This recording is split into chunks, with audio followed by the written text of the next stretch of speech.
Hello दोस्तों। तो book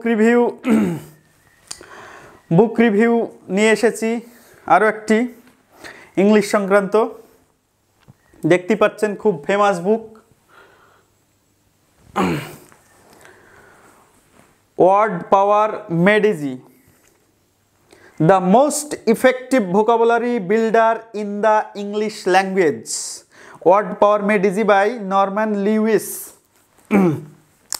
তো নরমান লিউইস সাহাব খুব সুন্দরভাবে দেখুন বইটি লিখেছে, the simple step by step method that will increase your knowledge and mastery of the English language, the complete handbook for building a super vocabulary. 700 pages বইয়ের, 700টা পেজ আছে। বই যে খুব কলেবর বড় বইয়ের তা নয়। তো গত 7 বছর যাবত আমার কাছে এই বই আছে। দেখতেই পাচ্ছেন অনেক পুরনো বই। তো দেখুন ওয়ার্ড পাওয়ার মেড ইজি, এই যে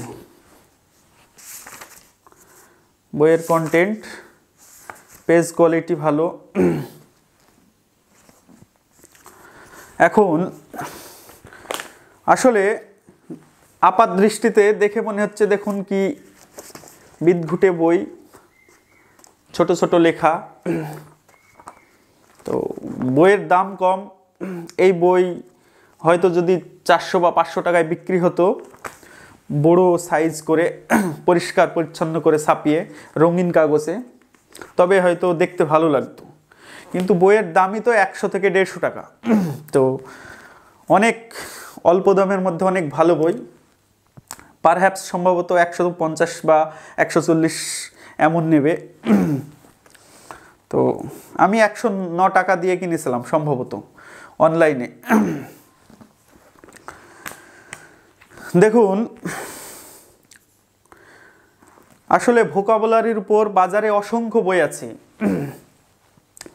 এই বইটি আপনাদেরকে কেন আমি সাজেস্ট করছি এবং আমি নিজে ব্যবহার করেছি, আপনারা জানেন আমি ইটিমোলজি সিরিজ করেছি ইউটিউবে।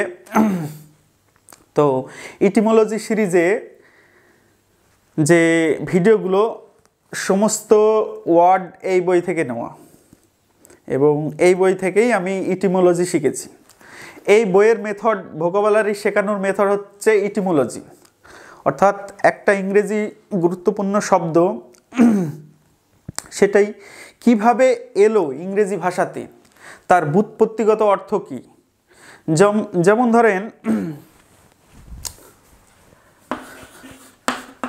মিজোমেটার,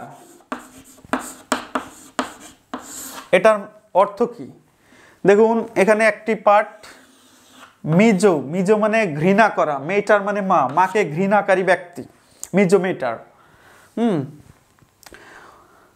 তো এইভাবে রুট আর কি, রুট ওয়ার্ড, প্রিফিক্স, সাফিক্স, এই কনসেপ্টে কিভাবে শব্দগুলো তৈরি হয় সেগুলো এখানে বিস্তারিত আছে। তো চ্যাপ্টার ওয়াইজ ভাগ আছে, আপনারা চ্যাপ্টারগুলো দেখলে বুঝতে পারবেন।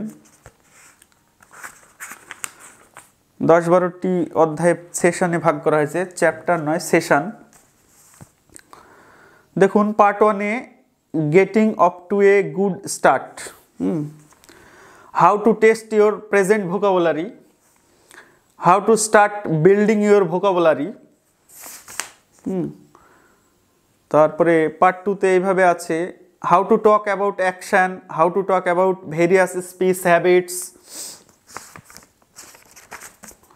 তারপরে how to insult your enemies, how to flatter your friends.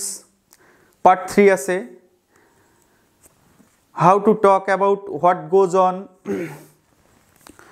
তো অ্যাকচুয়ালি লাইফে যত রকম শব্দ লাগে, যখন যেখানে যে শব্দটা অ্যাপ্রোপ্রিয়েটভাবে বললে অর্থবহ হবে সেইভাবে বইয়ে শেখানো হয়েছে, এবং দীর্ঘদিন মনে রাখার জন্য এই বইয়ের যে মেথড সেটি খুব গুরুত্বপূর্ণ। তো খুব ফেমাস বই, আপনারা কিনতে পারেন, পারচেস করতে পারেন ইংরেজি ভোকাবুলারি শেখার জন্য। আর একটা কথা, হ্যাঁ, আপনি যদি বিগিনার লেভেলের হন আপনার এই বই কাজে আসবে না।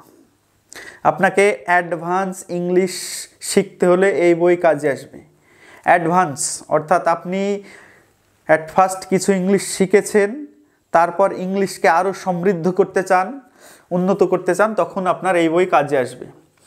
কম্পিটিটিভ এক্সাম বলুন বা আপনার স্পোকেন ইংলিশ বা দৈনন্দিন জীবনে ইংলিশ, হ্যাঁ, পেপার, পত্রিকা, নিউজ পেপারগুলো পড়তে খটকা মনে হয়, তখন এই বইগুলো কাজে আসে। তো আপনি ইংলিশের স্টুডেন্ট হলে তো কোনো কথা বলারই নেই, এই বই আপনার প্রয়োজন। এবং যারা 9-10 পাস করেছেন বা 9-10-এ ইংলিশটা ভালোভাবে শিখেছেন, ক্লাস 9-10-এ, তাদের জন্য বইটি গুরুত্বপূর্ণ। আদারওয়াইজ আপনার বিগিনার লেভেলে এই বই কোনো কাজে আসবে না এবং আপনার কাছে খুব কঠিন মনে হবে, ভেরি টাফ।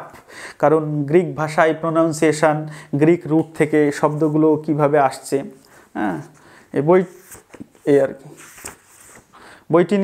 বইটি কিভাবে পড়তে হবে সে বিষয়ে বলি। বইটি আপনাকে পড়তে হবে একটা আপনাকে এক্সারসাইজ বুক হিসাবে, মানে এটা নিয়ে কাজ করতে হবে, শব্দ নিয়ে খেলা করতে হবে। আপনাকে এখানে অনুশীলনী আছে, নিজে নিজে মেলাতে হবে। অর্থাৎ এটি কোনো ইতিহাস বইয়ের মতো পড়ে গেলে আপনি কিছুই এর কি বলবো, কিছুই বুঝতে পারবেন না। তো এই আর কি। আর প্রপার যে একটা ওয়ার্ড, সেই ওয়ার্ডের যে প্রপার প্রনাউন্সিয়েশন এবং প্রপার কি অর্থ বহন করে শব্দটা, সেটি ভালোভাবে এই বইটি পড়লে বুঝতে পারবেন।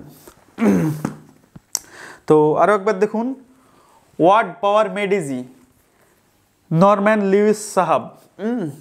এই ভদ্রলোক খুব ইংলিশের শব্দ নিয়ে প্রচুর বই লিখেছেন। আরও একটি বই আমি রিভিউ আনবো, হ্যাঁ, ইনস্ট্যান্ট ওয়ার্ড পাওয়ার। তো এই বইটি আমি ফার্স্ট ওনার এই যে নরম্যান লুইস সাহাব আছে, ওনার যে 2-3টি বই আমি পড়েছি, তার মধ্যে এটি ফার্স্ট বই। আমি সেকেন্ড বইটা নিয়ে আসছি। তো সাবস্ক্রাইব করুন, লাইক করুন, কমেন্ট করুন, শেয়ার করুন।